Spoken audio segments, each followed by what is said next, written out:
Hello students, in this video I'm going to discuss last few topics, batteries, fuel cells, corrosions and its prevention. So this is the last video from the chapter Electrochemistry.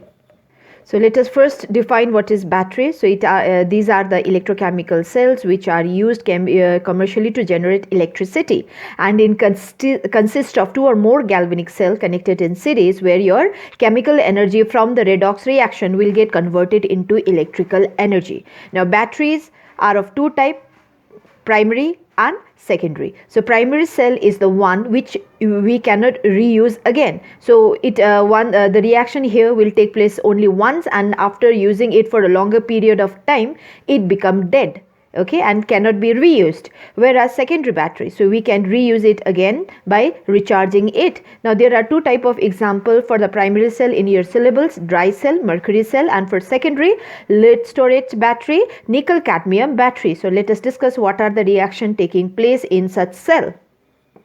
So let us first talk about this dry cell, okay, lignin cell. So it consists of anode, which is your zinc container, and your cathode, graphite rod, okay, surrounded by powdered manganese dioxide and carbon, and electrolyte as ammonium chloride and zinc chloride. So anode. Now let us discuss what are the reaction taking place at anode. So at anode or cathode, right? So at anode, what is there? Oxidation takes place, and what is there? Zinc. So zinc will get oxidized to zinc ion, releasing 2 electrons. And at cathode, what is there? Manganese dioxide. So manganese dioxide will get reduced in presence of your ammonium ion, okay, to manganese oxide, hydroxide and ammonia. So reaction taking place at cathode, anode. Now the total cell output for this type of cell is 1.5 volt, and this type of battery is used in clock, remote control, then calculator, okay, etc. Now next type of primary cell is mercury cell, and it consists of zinc amalgam as anode, okay, then cathode as your mercuric oxide mixed with graphite, and your electrolyte potassium hydroxide and zinc oxide paste off. Discuss what are the reaction taking place at anode and cathode. At anode, oxidation takes place, and oxidation of zinc take place, right? Zinc will oxidize in presence of hydroxide from your electrolyte to zinc oxide and water, releasing 2 electrons. Then at cathode, what will take place?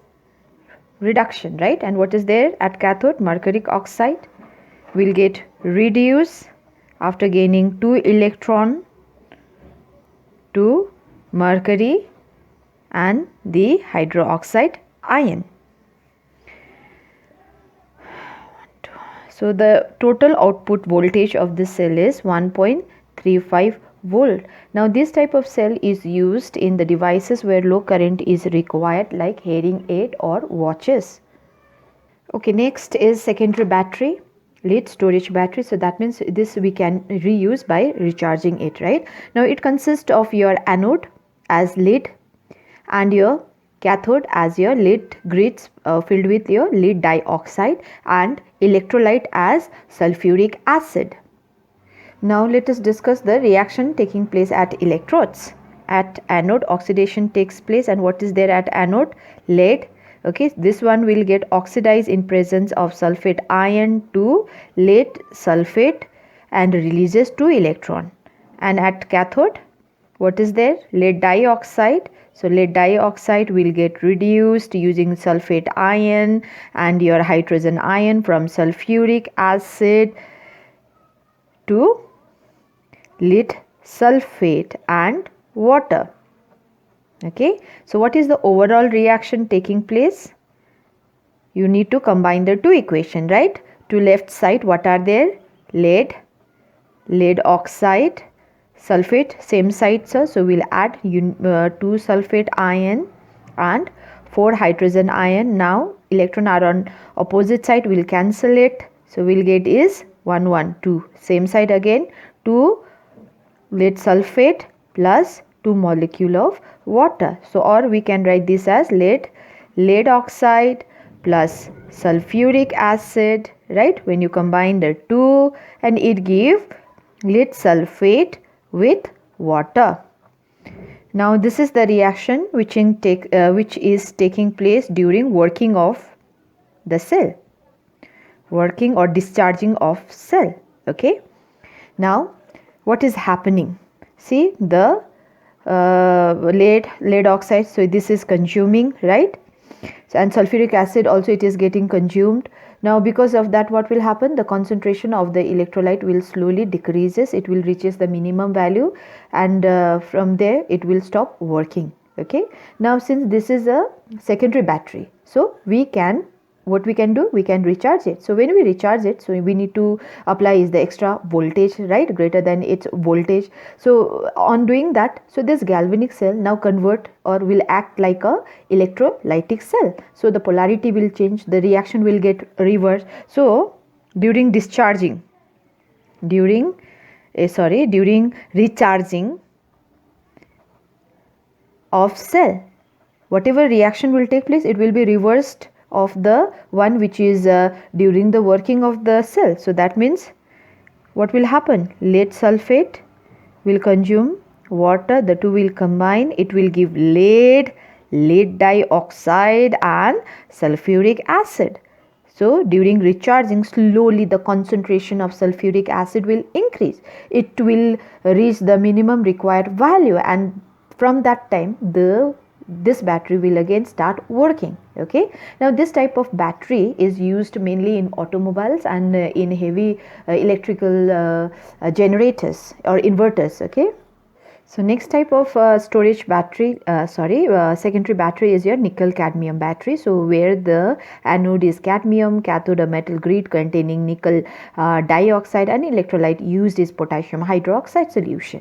Now the cell reaction which is taking place in this battery is cadmium reaction with nickel hydroxide to give nickel cadmium oxide and nickel hydroxide with water. Okay, now so the cell output of this battery is 1.4 volt, and it has more life than that of the lead storage battery.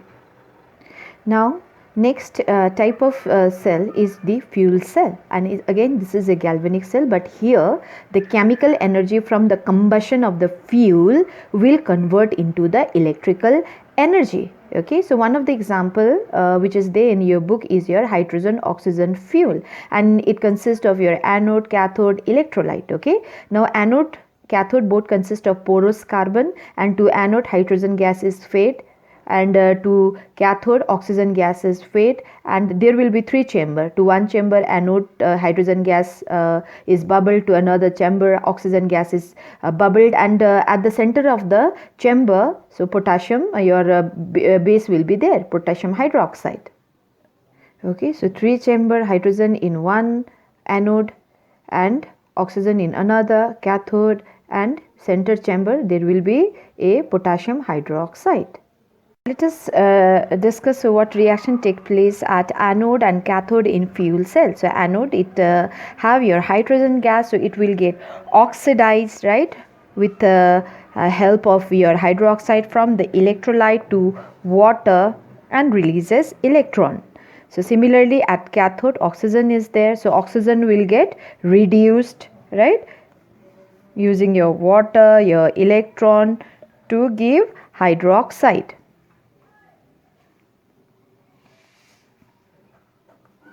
Now what is the overall reaction taking place?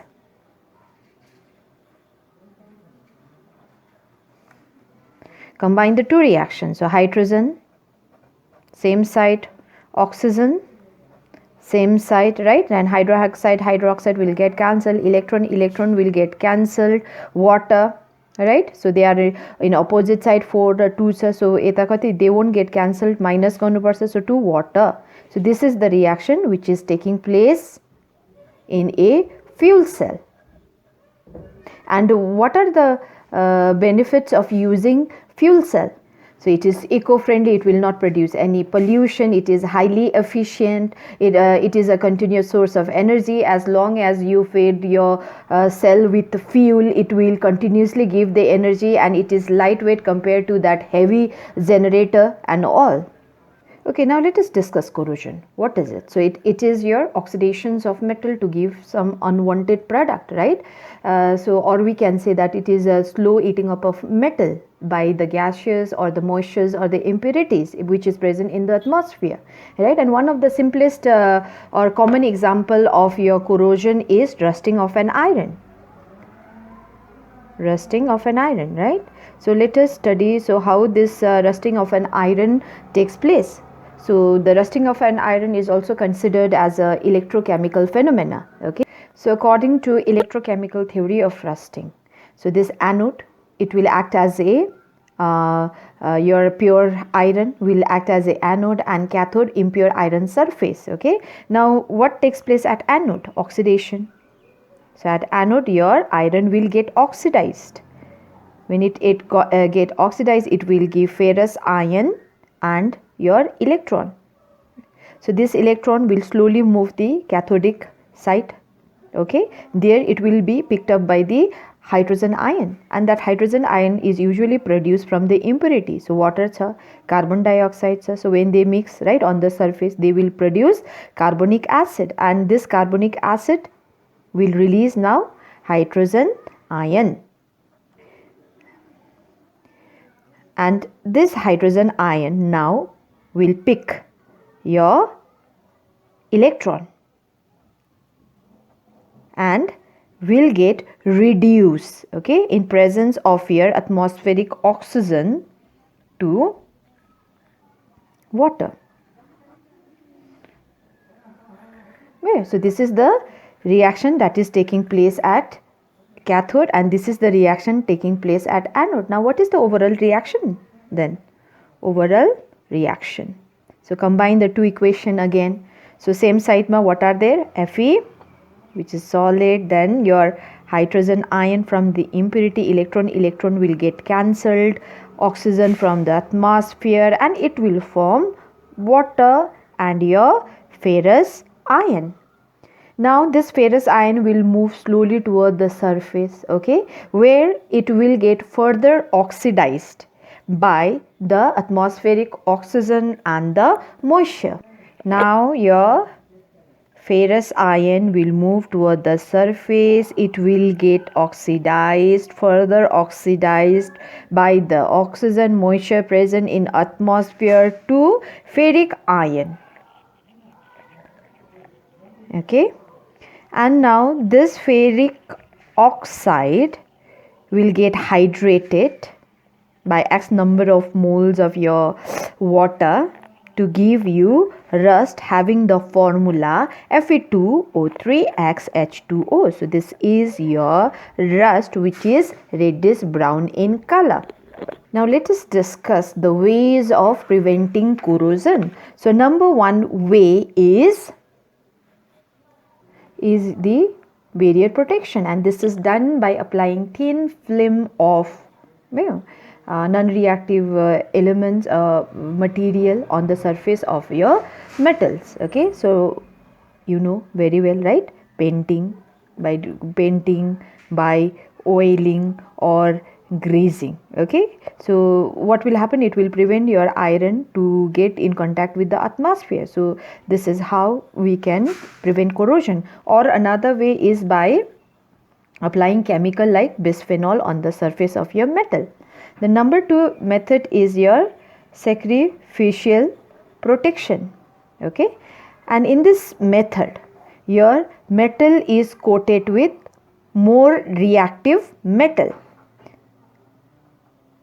So metal is coated with more reactive metal. So on doing this, what happened is, so this reactive metal will now interact with the atmosphere. So by and protect your metal. Okay.